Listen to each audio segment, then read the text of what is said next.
అందరికీ నమస్కారం. నేను మీ గంటి ఉష.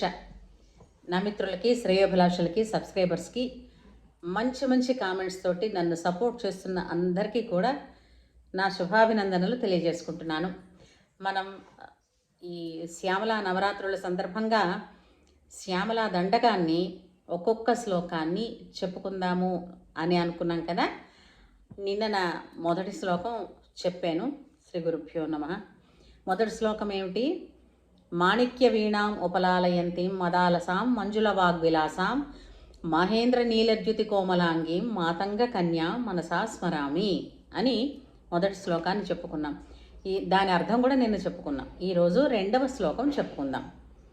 చతుర్భుజే చంద్రకళావతంసే కుచోన్నతే కుంకుమరాగశోణే పుండ్రేక్షు పాశాంకుశ పుష్పబాణహస్తే నమస్తే జగదేక మాతః. ఇది రెండవ శ్లోకం. దీని అర్థం ఏమిటో తెలుసుకుందామండి. చతుర్భుజే చంద్రకళావతంసే. చతుర్భుజే అనంటే 4 భుజములు కలది. ఆ 4 భుజములు ఎలా ఉంటాయి? 4 చేతులు ఉంటాయి కదండి.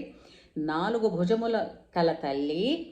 అలాగే చంద్రకళావతంసే అంటే చంద్రుణ్ణి సిగలో పువ్వుగా అలంకరించుకున్నారట అమ్మవారు.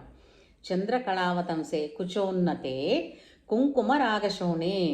వక్షస్థలము ఉన్నతముగా ఉన్నది అని చెప్తున్నారు. అంటే దీనివల్ల ఏంటంటే ఆమె అందరికీ కూడా అన్నాన్ని పెడుతుంది కదా. ఆమె వక్షస్థలమే ఐశ్వర్య సంపద. అలాగా ఉన్నతమైనటువంటి వక్షస్థలం కలిగిన తల్లి. కుచోన్నతే కుంకుమ రాగశోణే అంటే కుంకుమ వర్ణంలో, అంటే శోణితము అంటే ఇక్కడ రక్తము అని కూడా వస్తుంది. రక్తవర్ణంలో మెరిసి పడిపోతున్నారు అమ్మవారు. కుంకుమరాగశోణే పుండ్రేక్షు పాశాంకుశ పుష్పబాణహస్తే. పుండ్రేక్షు అంటే ఇక్షు అని అనగానే ఇక్కడ చెరుకు గడని వస్తుందండి. చెరుకు అంటే చెరుకుని విల్లుగా ధరించింది. పుష్పబాణహస్తే పుష్పాలని బాణాలుగా ధరించింది, అంటే పట్టుకుంది.